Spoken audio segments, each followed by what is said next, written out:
Welcome back to Xylem learning. അപ്പൊ നമ്മുടെ first 2 ചാപ്റ്റേഴ്സിൽ നിന്നുമുള്ള വളരെ ഇമ്പോർട്ടന്റ് ആയിട്ടുള്ള കുറച്ച് ചോദ്യങ്ങളാണ് ഇനി നമ്മൾ പരിചയപ്പെടാൻ പോകുന്നത്. ക്വസ്റ്റ്യൻസിലേക്ക് പോകാം. റിഫ്രാക്ഷനുമായി ബന്ധപ്പെട്ട 3 ചിത്രങ്ങൾ നമുക്ക് തന്നിട്ടുണ്ട്. ഇതിൽ ഏതാണ് ശരിയായ ചിത്രം എന്നതാണ് ചോദ്യം. ഓക്കെ, നോക്കടാ. എയറിൽ നിന്നും വെള്ളത്തിലേക്ക്, അല്ലെ, വെള്ളത്തിലേക്ക് പ്രകാശം ലൈറ്റ് ഇങ്ങനെ പോവാണ്. അപ്പോൾ എന്താണ് സംഭവിക്കുക? ഒരു ബെൻഡിങ്, വളവ് സംഭവിക്കുമെന്ന് നമുക്കറിയാം. ബിക്കോസ് അവരുടെ ഡെൻസിറ്റിയിൽ വ്യത്യാസമുള്ളത് കൊണ്ട് തന്നെ ഒരു വളവ് സംഭവിക്കും. അത് തന്നെയാണ് നമ്മൾ റിഫ്രാക്ഷൻ എന്ന് പറയുന്നത്, അല്ലെ? അത് നമ്മൾ പഠിച്ചതാണ്. അപ്പൊ അവസാനത്തെ ചിത്രം നോക്കിയാൽ നിങ്ങളൊന്ന് ശ്രദ്ധിച്ചു നോക്കിക്കേ. അവസാനത്തെ ചിത്രത്തില് എന്തെങ്കിലും പെൻഡിങ് ഉണ്ടോ? എന്തെങ്കിലും വളവുണ്ടോ? ഇല്ല, അങ്ങനെ ഒരു സംഭവമില്ല. അതുകൊണ്ട് ഇത് റിഫ്രാക്ഷൻ അല്ല, ഇത് റിഫ്രാക്ഷനുമായി ബന്ധപ്പെട്ട ചിത്രമല്ല എന്ന് നമുക്ക് ഉറപ്പിക്കാൻ പറ്റും. ഇനി ആദ്യത്തെ 2 നോക്കിയാൽ മതി. നോക്കടാ, എയറിൽ നിന്നും വാട്ടറിലേക്ക് പോവാണ്, അല്ലെ? അപ്പൊ ഇങ്ങനെയാണ് ആക്ച്വലി. ഇങ്ങനെ വളവൊന്നും ഇല്ലെങ്കിൽ ഇങ്ങനെ പോകണമായിരുന്നു. പക്ഷെ ഇത് ഇങ്ങനെ അകന്ന് പോയിട്ടുണ്ട്, അല്ലെ? അപ്പൊ നോർമൽ ആണ്. ഇതാണ് നമ്മുടെ നോർമൽ എന്ന് പറയുന്നത്. നോർമലിൽ നിന്നും ഇതിങ്ങനെ അകന്നു പോയിട്ടുണ്ട്. രണ്ടാമത്തെ ചിത്രമാണ് ഈ നോർമലിലേക്ക് ഇങ്ങനെ അടുത്തടുത്ത് വന്നിട്ടുമുണ്ട്. ഇതിലേതായിരിക്കും കറക്റ്റ്? അതറിയണമെന്നുണ്ടെങ്കിൽ നമ്മൾ ഡെൻസിറ്റിയുടെ ഓർഡർ അറിഞ്ഞിരിക്കണം. ഓരോ മീഡിയത്തിനും നമ്മൾ 4 മീഡിയംസ് ആണ് ഈ ചാപ്റ്ററിൽ പഠിക്കുന്നുണ്ടാവുക. ഡയമണ്ട്, ഗ്ലാസ്, വെള്ളം, വായു. Diamond, glass, water, air. ഈ 4 മീഡിയംസിന്റെ ഓർഡർ നമ്മൾ മനസ്സിലാക്കണം. ഏറ്റവും കൂടുതൽ ഡെൻസിറ്റി ഉള്ളത്, സാന്ദ്രത ഏറ്റവും കൂടുതലുള്ളത് ഡയമണ്ടിനാണ്. അത് കഴിഞ്ഞിട്ടാണ് ഗ്ലാസിന്, അത് കഴിഞ്ഞിട്ട് വെള്ളത്തിന്, അത് കഴിഞ്ഞിട്ടാണ് വായു, അതായത് എയറിനുള്ളത്. ഈ ഓർഡർ മനസ്സിലാക്കി വെക്കണം കേട്ടോ. ഇതിന്റെ നേരെ ഓപ്പോസിറ്റ് ആയിരിക്കും സ്പീഡിന്റെ ഓർഡർ. അതായത് നമ്മുടെ വായുവിന് ഏറ്റവും കൂടുതൽ, പിന്നെ വെള്ളത്തിന്, പിന്നെ ഗ്ലാസിന്, പിന്നെയാണ് ഡയമണ്ടിന്. ഡയമണ്ടിലെ സ്പീഡ് വളരെ കുറവായിരിക്കും. കാരണം വളരെ ഡെൻസിറ്റി കൂടുതലാണ്, ഒരുപാട് പാർട്ടിക്കിൾസ് ഉണ്ട്. അപ്പൊ തട്ടി തട്ടി തട്ടി വരുമ്പോഴേക്കും ലൈറ്റ് സ്പീഡ് വളരെ കുറവായിരിക്കും. ഓക്കെ, സെറ്റാണല്ലോ? ഈ ഒരു ഓർഡർ മനസ്സിലാക്കുക. ഇത് മറന്നു പോവാതിരിക്കാൻ വേണ്ടി നിങ്ങളൊരു കാര്യം മനസ്സിലാക്കുക. ഡഗ്ലാവേ വാ, ആ പേര് പഠിക്കുക. എന്താണ്? ഡഗ്ലാവേ വാ.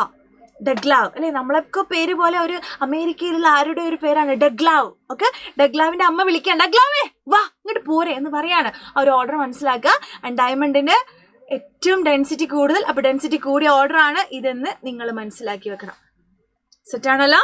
ഡെൻസിറ്റി കൂടിയ ഓർഡർ ആണ് കേട്ടോ. ഡെൻസിറ്റി ഏറ്റവും കൂടുതൽ നിന്നും കുറഞ്ഞു പോകുന്നതിലേക്കുള്ള ഓർഡർ ആണ്. അത് മനസ്സിലാക്കി വെച്ച് മറ്റൊന്ന് നേരെ ഓപ്പോസിറ്റ് ആണ് ഓർമ്മിച്ച് വെക്കുക. ഓക്കെ, സെറ്റാണല്ലോ? ഇനി നമ്മൾ അറിഞ്ഞിരിക്കേണ്ടത് ഡെൻസിറ്റി അല്ലെങ്കിൽ സാന്ദ്രത കുറഞ്ഞതിൽ നിന്നും കൂടിയതിലേക്ക് ലൈറ്റ് വരുന്ന സമയത്ത്, അതായത് ഒരൊക്കെ പൈസയൊന്നുമില്ല, പെട്ടെന്ന് പൈസക്കാരാകുമ്പോൾ കുടുംബക്കാർ മുഴുവൻ അതിൻ്റെ അടുത്തേക്ക് ഓടി വരും, അല്ലേ? അപ്പൊ എല്ലാവരും എന്ത് ചെയ്യും?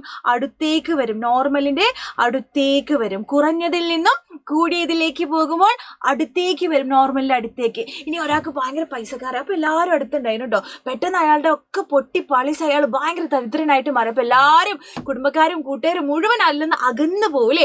അപ്പൊ കൂടിയതിൽ നിന്നും കുറഞ്ഞതിലേക്ക് പോകുമ്പോൾ എല്ലാവരും എന്ത് ചെയ്യും? അകന്നു പോകും, അകലും. ആ കാര്യം നിങ്ങൾ മനസ്സിലാക്കി വെച്ചാൽ മതി. സോ ഇവിടേക്ക് വരിക. ഇവിടെ എയറിൽ നിന്നും വെള്ളത്തിലേക്കാണ് ലൈറ്റ് പോകുന്നത്. അത് കുറഞ്ഞതിൽ നിന്നും കൂടിയതിലേക്ക്. അയാൾക്കൊന്നും ഉണ്ടായിരുന്നില്ല, പക്ഷെ പെട്ടെന്ന് ലോട്ടറി അടിച്ച് ഭയങ്കര പൈസക്കാരായി. അപ്പൊ കുടുംബക്കാർ മുഴുവൻ അങ്ങോട്ട് അടുത്തേക്ക് ഒട്ടി വരും, അല്ലെ? സോ നോർമലിലേക്ക് അടുത്ത് വരും. ഇതാണ് നോർമലിലേക്ക് അടുത്ത് വരുന്ന ചിത്രം. So this is the correct answer. ഒന്നാമത്തെ ചിത്രം നോക്കടാ, ഇങ്ങനെ പോകേണ്ടിയിരുന്ന ലൈറ്റ് ആണ്, അല്ലെ? അപ്പൊ ഇതിൽ നിന്നും ഇങ്ങനെ അകന്ന് പോവാണ് ചെയ്തിട്ടുള്ളത്. ഇനി ഈ ചിത്രം നോക്ക്, ഇങ്ങനെ പോകാണ്, പക്ഷെ നോർമലിന്റെ അടുത്തേക്ക് വരികയാണ്, അല്ലെ? സെറ്റാണല്ലോ? അപ്പൊ അങ്ങനെ കാര്യങ്ങൾ മനസ്സിലാക്കി വെക്കുക. ഇനി നമുക്ക് മറ്റൊരു ചോദ്യം, വളരെ ഇമ്പോർട്ടൻ്റ് ആയിട്ടുള്ള ചോദ്യമാണ്. താഴെ നമുക്ക് 4 ഗ്രാഫുകൾ തന്നിട്ടുണ്ട്. ഇവയുടെ സ്വഭാവം, നേച്ചർ എഴുതാനാണ് പറഞ്ഞിട്ടുള്ളത്. വളരെ സിമ്പിൾ ആണ്, കൃത്യമായിട്ട് നിങ്ങൾ മനസ്സിലാക്കിയിട്ട് പോകണം കേട്ടോ. ഫസ്റ്റത്തത് ഒരു വെലോസിറ്റി ടൈം ഗ്രാഫ് ആണ്. എന്താണ്? വെലോസിറ്റി ടൈം ഗ്രാഫ് ആണ്. ഇവിടെ നോക്ക്, വെലോസിറ്റി ഇങ്ങനെ സെയിം ആണ്. നോക്ക്, എല്ലാ സമയത്തും സെയിം വെലോസിറ്റി. ടൈം എത്ര കൂടിയാലോ 1 2 3 4 ഒന്നാമത്തെ സെക്കൻഡിലും ഇത് തന്നെയാണ് വെലോസിറ്റി, രണ്ടാമത്തെ സെക്കൻഡിലും സെയിം, മൂന്നാമത്തെ സെക്കൻഡിലും സെയിം വെലോസിറ്റി. എല്ലാ സമയത്തും സെയിം വെലോസിറ്റി ആണെങ്കിൽ നമ്മൾ അതിനെ വിളിക്കുന്നതാണ് യൂണിഫോം വെലോസിറ്റി അല്ലെങ്കിൽ സമപ്രവേഗം എന്ന് വിളിക്കും. ഇനി രണ്ടാമത്തെ കേസ് നോക്ക്. രണ്ടാമത്തെ കേസ് എന്താണ്? വെലോസിറ്റി ഇങ്ങനെ കുറഞ്ഞു വരികയാണ്, അല്ലെ? വെലോസിറ്റി കുറയുന്നതിനെ നമ്മൾ വിളിക്കുന്ന പേരാണ് റിട്ടാർഡേഷൻ അല്ലെങ്കിൽ മന്ദീകരണം, റിട്ടാർഡേഷൻ. ഇനി മൂന്നാമത്തെ കേസ് നോക്ക്. ഇവിടെ വെലോസിറ്റി ഇങ്ങനെ കൂടി അടിച്ച് കയറി മേലേക്ക് പോവാണ്, അല്ലെ? അപ്പൊ വെലോസിറ്റി കൂടുന്നതിനെ നമ്മൾ വിളിക്കുന്ന പേരാണ് ആക്സിലറേഷൻ അല്ലെങ്കിൽ ത്വരണം. ഇനി നാലാമത്തെ കേസ് നിങ്ങൾ അങ്ങോട്ട് തെറ്റിച്ചു പോകും. അവിടെ നിങ്ങൾ ശ്രദ്ധിക്കേണ്ടത് ഇവിടെ ആരൊക്കെയാണ്? ഇവിടെ ST ഗ്രാഫാണ്. എന്താണ്? ST ഗ്രാഫാണ്. ഇവിടെ നോക്ക്, ഒന്നാമത്തെ സെക്കൻഡ്, രണ്ടാമത്തെ, അങ്ങനെ ഞാൻ വെറുതെ നമ്പർ ഇട്ട് കൊടുക്കുകയാണേ. എൻ്റെ ഇഷ്ടത്തിലാണ് കൊടുക്കുന്നത് കേട്ടോ. 5, 10, 15 അങ്ങനെ ഗ്രാഫിൽ നമ്പർ ഇട്ട് കൊടുത്തു. നിങ്ങളൊന്ന് നോക്കിക്കേ. ഇതാ ഒന്നാമത്തെ സെക്കൻഡിൽ എവിടെയാണ്? 15ാമത്തെ മീറ്ററിൽ തന്നെയാണ് വണ്ടി നമുക്ക് പേരിയല്ലേ, ഒരു വണ്ടിയാണെന്ന് വിചാരിച്ച് വണ്ടി കിടക്കുന്നത്. ഇനി രണ്ടാമത്തെ സെക്കൻഡിൽ നോക്കുമ്പോൾ ആ വണ്ടി അനങ്ങിയിട്ടില്ല, അതേ 15ാമത്തെ മീറ്ററിൽ തന്നെയാണ്. മൂന്നാമത്തെ സെക്കൻഡിൽ 15ാമത്തെ മീറ്റർ, നാലാമത്തെ സെക്കൻഡിൽ അപ്പോൾ വണ്ടി നിർത്തിയിട്ടിരിക്കുകയാണ് അവിടെ. സമയം എത്ര ആയിട്ടും വണ്ടി അവിടെ നിന്ന് അനങ്ങിയിട്ട് പോലും. ദാറ്റ് മീൻസ് ദാറ്റ് വാഹനം ഇസ് അറ്റ് റെസ്റ്റിലാണ്. ആ വാഹനം റെസ്റ്റിലാണ്, നിശ്ചലാവസ്ഥയിലാണ്. സമയം എത്ര പോയിട്ടും അവിടുന്ന് അനങ്ങിയിട്ട് തന്നെയല്ല, അതായത് അവിടെ നിർത്തിയിട്ടിരിക്കുകയാണ്. അപ്പൊ റെസ്റ്റ് ആണ്. And this is position time graph എന്നാ പറയാ. കാരണം ഇവിടെ എസും ടിയുമാണ്. മനസ്സിലാക്കി വെക്കണം കേട്ടോ. ഓക്കെ, നെക്സ്റ്റ് ക്വസ്റ്റ്യൻ ആണ്, വളരെ ഇമ്പോർട്ടന്റ് ആണ്. Right 2 conditions for refraction. ഈ അപവർത്തനം, ഈ വളവ് സംഭവിക്കണമെങ്കിൽ 2 നിബന്ധനകളുണ്ട്. എന്തെല്ലാമാണ് അതെന്നാണ് ചോദ്യം. അതാണ്, ഒരു മീഡിയത്തിൽ നിന്ന് മറ്റൊരു മീഡിയത്തിലേക്ക് ലൈറ്റ് വരുമ്പോഴാണ് ഈ ഒരു പ്രശ്നം സംഭവിക്കുന്നത്. അതില് ഏറ്റവും പ്രധാനപ്പെട്ട കാര്യം എന്ന് പറയുന്നത്, ഈ 2 മീഡിയം തമ്മിൽ ഡെൻസിറ്റിയിൽ മാറ്റം വരണം. അതെന്തായാലും ഉണ്ടാവും അല്ലേ? ഡെൻസിറ്റിയിൽ എന്ത് വേണം? മാറ്റം വരണം. അതിൻ്റെ കൂടെ തന്നെ പ്രകാശം ചെരിഞ്ഞ് പതിക്കണം, പ്രകാശം ചെരിയണം. ഇതാണ് നമ്മളുടെ, ഇത് മീഡിയം 1 ആണ്, ഇത് മീഡിയം 2 ആണെന്ന് വിചാരിച്ചോളൂ.